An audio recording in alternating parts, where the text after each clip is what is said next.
مگر پھر بھی لیکن آپ اکٹھے رہے. یونین جب سے بنی ہے تو لڑکیوں میں ایک خوف بھی ختم ہو گیا ہے, کیونکہ ہم ایک سرکاری طور پہ آپ سرکاری طور پہ اب ہم لوگ رجسٹر ہیں, پہلے بھی تھے, سوشل ویلفیئر ڈپارٹمنٹ بھی سرکاری ہے,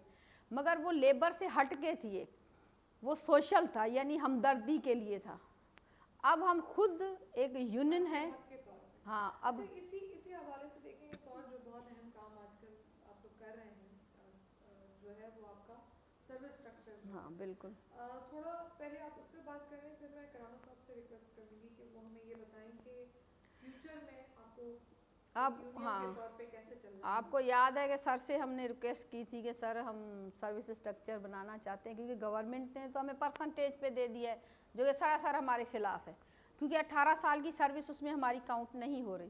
تو پھر سر نے آپ کو کہا, دو مرزا مقصود صاحب کا نام دیا, اور ان کی بڑی مہربانی ہے کہ وہ وقتاً 6-7 مہینے ہو گئے مسلسل اس پہ کام کر رہے ہیں,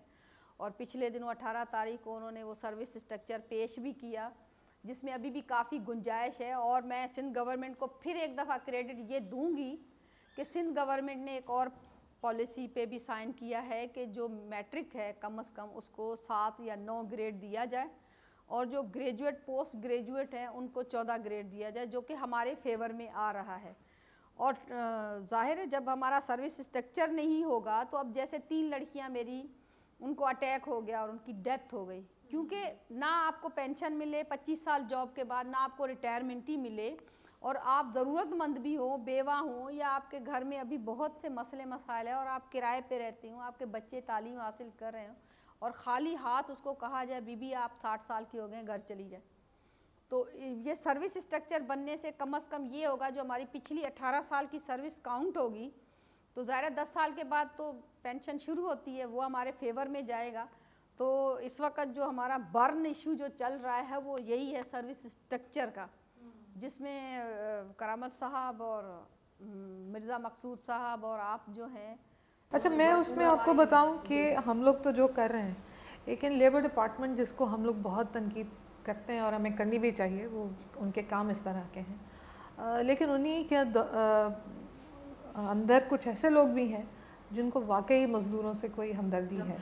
اور وہ لوگ ہمیں ایک تعاون بھی فراہم کرتے ہیں کہ جو قانونی طریقہ کار ہے وہ کیا ہوگا اور کس طرح سے. ہم ان کا نام نہیں لے سکتے ابھی.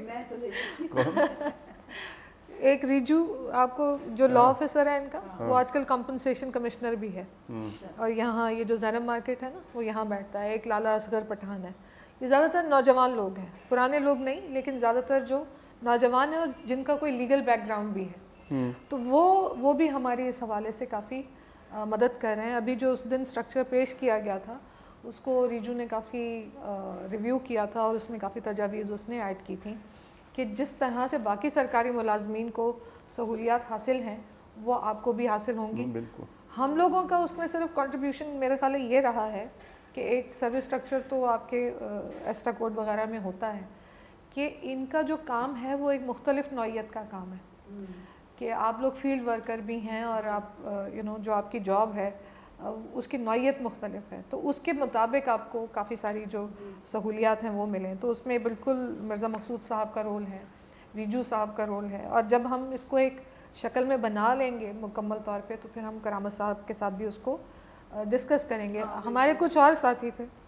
وہ بھی میرے خیال ہے مینشن ہونا چاہیے, کہ جو کبھی بھی فری میں کام نہیں کر سکتے, تو میرا خیال ہے کہ ہمیں اس طرف جانا بھی نہیں چاہیے. بہت سارے کام ایسے ہوتے ہیں جو انسان کو کرنے چاہیے, اس لیے کہ وہ اس کی ضرورت, اس نہیں ہیلپ سے زیادہ دیکھیں آپ کی پوری سوسائٹی کو فائدہ ہوگا اس سے.